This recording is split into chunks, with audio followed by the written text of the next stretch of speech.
First to Russia, where at least 38 people have been detained in the capital city, Moscow. The opposition leaders of Russia were leading a protest over a potential ban on opposition candidates running for Moscow's parliamentary election. The Election Commission rejected several sponsored candidates, saying that they did not get an adequate number of signatures to participate. But it is yet to officially announce the list for the 8th September election. Activists and several critics of Vladimir Putin met voters over this issue, and this meeting transformed into a march to the city mayor's office.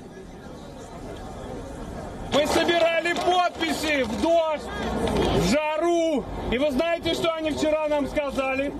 Они сказали, что наши подписи фальшивые. И многие люди, которые давали мне подпись, сейчас здесь. Друзья, вы согласны с этим решением? The demonstrators demanded that the candidates be registered. They also chanted anti-government and anti-Putin slogans. The police arrested several opposition candidates who participated in the march.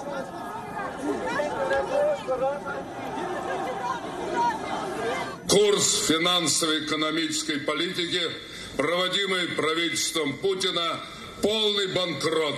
Мы считаем, что без смены этого курса, без формирования правительства народного доверия, без поддержки лучших народных коллективов, которые показывают даже в этих условиях образец работы, ничего положительного, позитивного для простого человека быть не может.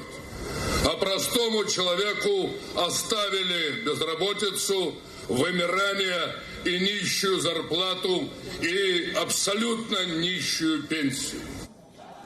This is, of course, not the first time that anti-Kremlin activists have been barred from running for parliamentary seats. During the 2018 presidential election, Alexei Navalny, a prominent opposition leader, was not allowed to take part. Officials say that that was due to a suspended prison sentence.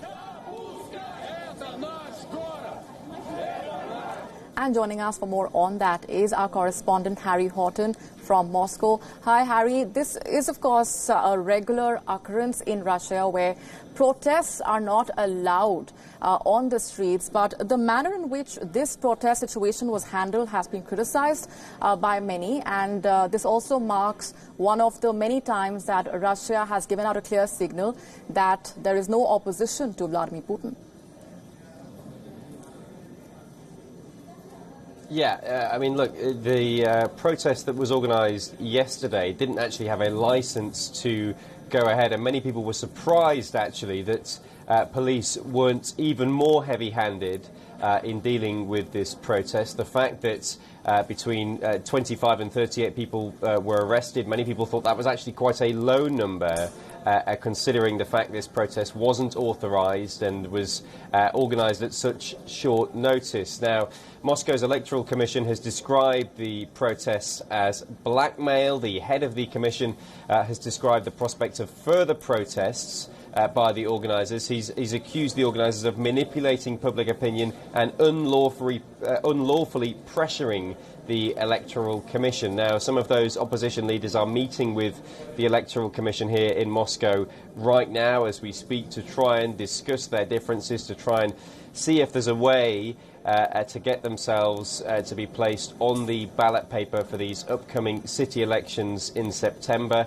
That is where this all stems from, of course, this frustration that they feel as though they're being excluded from that election, whilst they say that they can see other politicians that are more pro-Kremlin, more supportive of the government. They say that they seem to be being allowed to go ahead and participate in those elections. So a meeting taking place right now, and as things stand, further protests scheduled for the next few hours as well.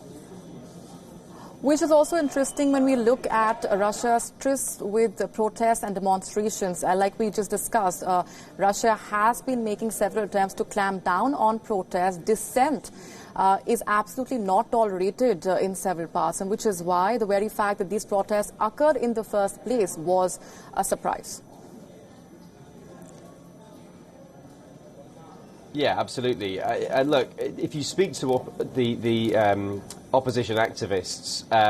They're pretty hopeful about these protests. They say that in their view the mood has shifted somewhat in Russia. The last time these local elections were held in Moscow was back in 2014. It was just after Russia annexed Crimea during the start of the conflict in Ukraine. The opposition activists say at that time public opinion was split. There was a lot of confusion. It was very hard to rally people around the opposition parties. They think now, 5 years later, the mood is different.